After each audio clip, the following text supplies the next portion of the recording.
How do I make money? In 2 வருஷத்துக்கு முன்னாடி பார்த்தீங்கன்னா டோட்டல் ஜீரோ, கம்ப்ளீட்லி ஒரு ஜீரோ, ஒரு அக்கௌண்ட் கூட இல்லை. அக்கௌண்ட் பேலன்ஸ் நான் சொல்லக்கூடாது, பிகாஸ் நான் அக்கௌண்ட் கூட இல்லாமல் இருந்தேன். ஸோ இப்போ 2 இயர்ஸில் நமக்கு வந்து ஒரு 5 streams to 6 streams of income இருக்குன்னா it is completely hard work. இந்த வீடியோ பண்ணுறதுக்கு மெயின் ரீசன் என்னென்னு பார்த்தீங்கன்னா, எல்லாருமே அவங்களோட 200% கொடுத்து ஹார்ட் ஒர்க் பண்ணால் யாராக வேணால் இருந்தாலுமே அவங்களால ஏர்ன் பண்ண முடியும். பிகாஸ் ஃபினான்ஷியலாக ஃப்ரீயாக இருக்கணும் லைஃப்பில். நீங்கள் ஃபினான்ஷியலாக ஃப்ரீயாக இருந்தால் தான் லைஃப்பை என்ஜாய் பண்ண முடியும், அதை ஃபுல்லஸ்ட்டாக வாழ முடியும். பிகாஸ் நாம் எப்பயுமே 9 to 5 ஜாபில் என்ன பண்ணுவோம்னா, we will give our time, in return மணி வருது. But what we have to do, நாம் என்ன பண்ணணும்னா, we have to put in money and give time. So நமக்கு டைம் தேவை வாழ்கிறதுக்கு. பட் நாம் ரிவர்ஸில் பண்ணுறோம். நம்ம 9 to 5 நம்மளோட 8 hours கொடுத்து அதுக்கப்புறம் நம்ம காசு சம்பாதிக்கிறோம். பட் வாட் இட் ஷுட் ஹேப்பன்னா, மணி தான் நமக்காக வேலை செய்யணுமே தவிர டைம் நமக்காக வேலை செய்யக்கூடாது. So that's the point here. அதே மாதிரி எதுக்கு லைக் 3 to 4, 5 இன்கம் ஸ்ட்ரீம்ஸ் வச்சுக்கணும் அப்படின்னு பார்த்தீங்கன்னா, it is a competitive world. இந்த வேர்ல்டு வந்து ரொம்பவே காம்படிட்டிவான வேர்ல்டு. சர்வை பண்ணுறது ஈஸி கிடையாது. It takes lot of hard work. லக்கில் வந்துட்டான்லாம் யாரையுமே சொல்லிட முடியாது. It's not possible. லக்கில் ஒருத்தர் 2 பேர் வரலாம். பட் ஆனால் இங்கே சாதிச்ச 99% பார்த்தீங்கன்னா ஹார்ட் ஒர்க் பண்ணியிருப்பாங்க. ஸோ என்னோட 5 to 6 streams ஆஃப் இன்கம் என்னோட ஏஜ் ஆஃப் 26லனா இட்ஸ் கம்ப்ளீட்லி ஹார்ட் ஒர்க். இதுக்காக நான் வந்து ஒரு 2 years ஆஃப் ஹார்ட் ஒர்க் போட்டனால தான் இது நடக்க முடிஞ்சிச்சு. So coming back to the topic, என்னோட ஃபர்ஸ்ட் ஸ்ட்ரீம் ஆஃப் இன்கம் என்னென்னு பார்த்தீங்கன்னா, நான் ஒரு கடை வச்சுருக்கேன். I run a shop. I am owner of a shop. So அந்த ஷாப்லேருந்து எனக்கு ரெவன்யூ ஜென்ரேட் ஆகும். ஸோ அந்த ரெவன்யூ வந்து என்னோடய major revenue. Majority of the revenue அங்கே வருதுன்னு சொல்ல முடியாது. பட் என்னோட மேஜர் ரெவன்யூ, கன்சிஸ்டண்ட்டாக வர ரெவன்யூ அது. ஸோ அதுதான் என்னோடய first stream of income. But it takes lot of time. Morning 9 to night 9 அங்கேயே தான் நான் இருப்பேன். ஸோ ரிமைனிங் டைமில் தான் நான் வந்து லஞ்சுக்கு வர 2 to 4 அந்த டைமில் தான் நான் வீடியோ எடுப்பேன். வீடியோ எடுத்தோடனே மறுபடியும் நைட் 9 o'clock வந்தோடனே சாப்பிட்டு I edit videos, then I go to bed. So இதுதான் என்னோட ரொட்டீனாகவே இருக்குது. ஃபர்ஸ்ட் ஆஃப் ஆல் அது என்னோட ஷாப் கிடையாது, எங்கள் அப்பாவோடது. ஸோ எங்கள் அப்பா இறந்துட்டனால அதை நான் இப்போ எடுத்து நடத்திட்டு இருக்கேன். That is my first stream of income. என்னோட செகண்ட் ஸ்ட்ரீம் ஆஃப் இன்கம் என்னென்னு பார்த்தீங்கன்னா யூடியூபே நிறைய பிரிக்கணும். ஸோ ஃபர்ஸ்ட் மேஜர் என்னென்னு பார்த்தீங்கன்னா ஆட்ஸ். என்னோட வீடியோஸை நீங்கள் பார்க்குறதுனால ஐ ஹாவ் டு தேங்க்யூ, ரொம்ப ரொம்ப ரொம்ப தேங்க்யூ. ஸோ அந்த வீடியோஸ்க்கு ஆட்ஸ் ஜென்ரேட் ஆகிறதுனால எனக்கு அதுலேருந்து ஒரு சம் அமௌண்ட் ஆஃப் மணி கிடைக்கும். பட் நம்ம சேனலுக்கு அவ்வளோ பெருசாக கிடைக்காது. பிகாஸ் நம்ம சேனல் வந்து அப்படியே ரொம்ப என்ன சொல்கிறது, ஒரு மிக்ஸ்டு ரிவ்யூஸ் ஆன சேனல். ஒரு சில வீடியோஸ் 30K 40K 50K போகும். ஒரு சில வீடியோஸ் வந்து 5K 4K. இப்போ நான் மைண்ட் டீடாக்ஸ் போட்ட வீடியோலாம் 5K. பட் அது என்னோட ஒன் ஆஃப் த பெஸ்ட் வீடியோஸ்னே சொல்லுவேன். It takes time. எல்லோரும் நல்லது சொல்லும்போது it takes time audience reach ஆகிறதுக்கு. பட் நம்ம வேலையை நம்ம செஞ்சுக்கிட்டே தான் இருக்கணும் இல்லையா? ஸோ அது என்னோட செகண்ட் ஸ்ட்ரீம் ஆஃப் இன்கம். ஆட்சன்ஸ்லேருந்து எனக்கு ஆட் ரெவன்யூ ஜென்ரேட் ஆகுது. ஸோ அது என்னோட செகண்ட் ஸ்ட்ரீம் ஆஃப் இன்கம். இது என்ன பார்த்தீங்கன்னா, குட்டி போடுற மாதிரி.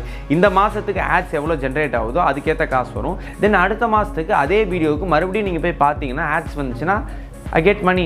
It is kind of a passive income. ஒரு வீடியோ ஆல்ரெடி அப்லோட் பண்ணி வச்சாச்சு, but you are generating money. First of all தெரிஞ்சுக்கோங்க, யூடியூப், இன்ஸ்டாகிராம், சோஷியல் மீடியா இது எல்லாமே கான்டென்ட் கிரியேஷன். கான்டென்ட் கிரியேஷன் தான் next level of branding, marketing. Content கிரியேஷன்லேருந்து வேர்ல்டே நடக்க போகுது. நெக்ஸ்ட் ஒரு 10 to 15 years ஃபுல்லாமே இதாக தான் இருக்க போகுது. So catch the trend, be on point, நல்ல கான்டென்ட் கொடுங்க. கண்டிப்பாக ஒரு நாளைக்கு ரீச் ஆகும். It would become a main stream of income. ஒரு main stream of income. Software job மாதிரி, ஒரு ஐடி ஜாப் மாதிரி இதுவும் ஒரு ஜாப் ஆப்பர்ச்சுனிட்டியாகவே மாறிடுச்சு. இதால் நிறைய பேருக்கு யூஸ்ஃபுல்லாக இருக்குது. தேர்ட் ஸ்ட்ரீம் ஆஃப் இன்கம் பார்த்தீங்கன்னா, I invest in lot of companies. So நிறைய கம்பெனிஸில் நான் இன்வெஸ்ட் பண்ணுறேன். ஸ்டாக், ட்ரேடிங், பிட்காயின்ஸ் இந்த மாதிரி நிறைய இன்வெஸ்ட் பண்ணுறேன். இந்த மோட்டிவேஷனே என்னோட பிரதர் ஒருத்தரை பார்த்து தான் வந்த ஆரம்பிச்சிச்சு. So I am investing in that. It is a good stream of income. But ஆனால் ரிஸ்க்கான ஒரு விஷயம். அதனால தான் எப்பயுமே நிறைய பேர் கேட்பீங்க, பிரதர் ஸ்டாக் மார்க்கெட்டை பற்றி சொல்லுங்கன்னு. பட் நான் சொல்லாததுக்கு ரீசன் என்னென்னா, எனக்கே இன்னும் அதை பற்றி தெரியாது. நானே ஒரு நூபி, ரொம்ப கஷ்டப்பட்டு கற்றுக்கிட்டு இருக்கேன். அவ்வளோ பேர் இதை ஜென்ரேட் ஆகாது. பட் அது ஒரு பேசிவ் இன்கம். நான் ஒரு 1 years 2 years 3 years கழித்து பார்த்தீங்கன்னா அது ஒரு பெரிய ஒரு பவர்ஃபுல்லான இன்கமாக எனக்கு இருக்க போகுதுன்னு நான் ரொம்ப நம்புகிறேன். பிகாஸ் ஸ்டாக், ஷேர் மார்க்கெட்டில் போடுறது it is absolutely good. But ஆனால் அதை பற்றி தெரிஞ்சுக்கிட்டு ஃபுல்லாக படிச்சுட்டு தான் போடணும் எப்போவுமே. அது ஒரு பேசிவ் இன்கம். பிகாஸ் நான் பேசிவ் இன்கம் ஏன் சொல்கிறேன்னா, அதுக்கு நான் எந்த எஃபர்ட்டுமே போடுறதில்ல. Because I see whether the market goes up or down, மேலே போதா கீழே போதான்னு பார்க்குறேன். என்னோட அவுட்புட், என்னோட இன்கமில் ஒரு 25% அவுட்புட்டை இன்புட்டாக அதுக்கு போடுறேன். It is generating revenue. ரொம்ப சிம்பிளாக இருக்குல்ல? But you have to learn a lot. என்னோட ஃபோர்த் ஸ்ட்ரீம் ஆஃப் இன்கம் என்னன்னு பார்த்தீங்கன்னா collapse. I collaborate with the leading brands in India. இந்தியாவில் இருக்க டாப் லீடிங் பிராண்ட்ஸ், அதாவது நேச்சுரல் பிராண்ட்ஸ் நிறைய பேர்த்து கூட நான் கொலாப் பண்ணுறேன். பிகாஸ் உங்களுக்கு ஒரு நல்ல ப்ராடக்ட் ரெக்கமெண்ட் பண்ணுவேன். எல்லாருமே கேட்பீங்க பிரதர் ஃபேஸ்க்கு என்ன போடுறது, ஹேருக்கு என்ன போடுறது, இது எப்படி மெயின்டைன் பண்ணுறதுன்ட்டு. So first I have to try it out. யார் வந்தாலும் எல்லாத்துக்கூடயும் நான் கொலாப் பண்ண மாட்டேன். I don't do that. Because எனக்கு பார்த்தீங்கன்னா மந்த்லி ஒரு 10 to 15 மெம்பர்ஸ் வந்து கொலாப்ஸ் கேட்பாங்க. பட் எல்லாத்துக்கூடயும் பண்ண முடியாது. பண்ணால் நல்லா ரெவன்யூ ஜென்ரேட் ஆகும். பட் ஆனால் அப்படி பண்ணக்கூடாது. பிகாஸ் உங்கள்கிட்ட ஏதாவது ஒரு ப்ராடக்ட் ரெக்கமெண்ட் பண்ணோம்னா அது யூஸ்ஃபுல்லாக இருக்கணும், உண்மையாக இருக்கணும். அந்த பிராண்டால் எந்த ஒரு என்ன சொல்கிறது சைட் எஃபெக்ட்ஸும் வரக்கூடாது. கண்டிப்பாக பெனிஃபிஷியலாக இருக்கணும். அப்போ தான், ஏன்னா நீங்கள் கொடுக்குற காசுக்கு அது வர்த்தாக இருக்கணும். ஸோ அந்த மாதிரி பிராண்ட்ஸோடு தான் நான் எப்பயுமே கொலாபரேட் பண்ணுவேன். It is generating quite a lot of money. கொஞ்சம் நிறையாவே அதில் ஜென்ரேட் ஆகும்னு நினைக்கிறேன். It is again from YouTube தான்.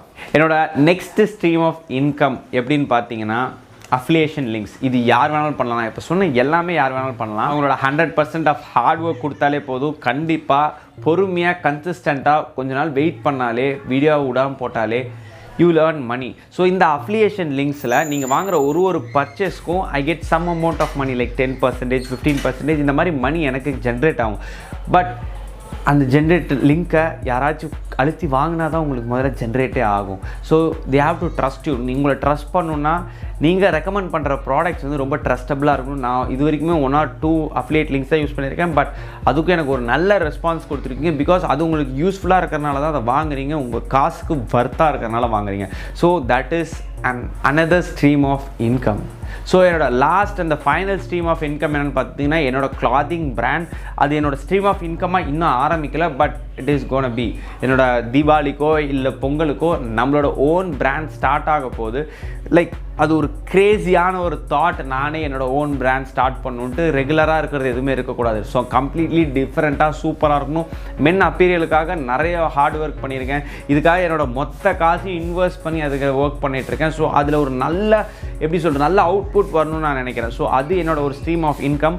ஸோ அது லைக் நான் சொன்ன மாதிரி தான். நான் ஜான்வரி இல்லை நவம்பர் இந்த மாதிரி டைமில் ரிலீஸ் ஆகிறதுக்கு வாய்ப்பு இருக்குது. ஐ திங்க் நீங்கள் உங்களோட சப்போர்ட் எப்போவுமே கொடுப்பீங்கன்னு நம்புகிறேன். நீங்கள் கொடுப்பீங்க. I know. பிகாஸ் நான் எதையுமே உங்களுக்கு சும்மாலாம் கொடுக்க மாட்டேன். உங்களை பெட்டர் வெர்ஷனாக எப்பயுமே காட்டணும். பர்சனல் டெவலப்மெண்ட்டாக இருக்கட்டும் சரி, மென்ஸ் க்ரூமிங்காக இருக்கட்டும் சரி, இல்லை எதுவாக இருந்தாலுமே உங்களுக்கு நான் பெஸ்ட்டாக கொடுக்கணும்னு நினைப்பேன் எப்போவுமே. ஸோ இதெல்லாம் தான் என்னோட 6 ஸ்ட்ரீம் ஆஃப் இன்கம். பட் நான் அதை 10 ஸ்ட்ரீம்ஸ் ஆஃப் இன்கமாக மாற்றணும். நான் கூடிய சீக்கிரமாக ஒரு 6 months இல்லை ஒரு 10 ஸ்ட்ரீம்ஸ் ஆஃப் இன்கமாக உங்களுக்கு கொடுக்கணும். பிகாஸ் இதில் யாராச்சும் ஒருத்தருக்காச்சும் இன்ஸ்பயர் பண்ணி கண்டிப்பாக நிறைய விஷயத்தில் லைக் ட்ரை பண்ணி you have to explore your life. நீங்கள் ஃபினான்ஷியலாக ஃப்ரீயாக இருந்தால் தான் லைஃப்பில் எதுவாக இருந்தாலுமே பண்ண முடியும். What we do it is completely different. நம்மளோட டிப்பிக்கல் லைஃப்லேருந்து நம்ம வெளியில் வந்து ஒரு ஃபினான்ஷியல் ஃப்ரீடம் இருக்கணும் அப்படின்னா கண்டிப்பாக ரிஸ்க் எடுக்கணும், கண்டிப்பாக ஒர்க் பண்ணணும், ஹார்ட் ஒர்க் பண்ணணும். ரிஸ்க் எடுக்கிறதுக்கு முன்னாடி அதை பற்றி ஃபுல்லாக படிச்சுட்டு ரிஸ்க் எடுக்கணும். இல்லைனா அதில் ரிஸ்க் எடுக்கிறது வேஸ்ட், அட்டர் வேஸ்ட். ஒருத்தருக்காச்சும் இது யூஸ்ஃபுல்லாக இருக்குன்னு நினைக்கிறேன். யூஸ்ஃபுல்லாக இருந்தால் அதை ஒரு ஐடியாவாக எடுத்து அதை எக்ஸிக்யூட் பண்ணி அவங்க லைஃப்பில் ஏதாவது சேஞ்ச் இருந்துச்சுன்னா என்னோட சந்தோஷப்படுறவங்க யாருமே இருக்க முடியாது. ஃபர்ஸ்ட் ஆஃப் ஆல் பிகாஸ் எனக்கு எப்போவுமே என்னோட மேவரிக் ஃபேமிலியில் இருக்கவங்க எல்லாருமே பெட்டர் வெர்ஷனாக பக்காவாக ஃபினான்ஷியல் ஃப்ரீயாக அப்புறம் வந்து க்ரூமிங்கில் டாப்பாக பர்சனல் டெவலப்மெண்ட்டில் டாப்பாக இருக்கணும்னு நான் நினைப்பேன். பிகாஸ் அதுக்கு தான் இந்த சேனலே நான் ஸ்டார்ட் பண்ணேன். அதுக்கு தான் இனிமேல் ஒர்க்கும் பண்ண போகிறேன். கம்ப்ளீட்லி லைக் ஒரு டிஃப்ரெண்ட்டான சேனலாக நம்ம பார்க்க போகிறோம். ஐ திங்க் இந்த வீடியோ ஏதாச்சும் என்னோட ஸ்ட்ரீம்ஸ் ஆஃப் இன்கம் பற்றி தெரிஞ்சிருக்கு யூஸ்ஃபுல்லாக இருக்குமான்னு எனக்கு தெரியல. பட் எனக்கு இதை போட்டுன்னு ரொம்ப ஆசையாக இருந்துச்சு, அதனால் போட்டேன். இன்னொரு நல்ல வீடியோவோட உங்களை நான் பார்க்குறேன். Until then, it's bye from your Maverick. Tada, bye bye, take care, peace out.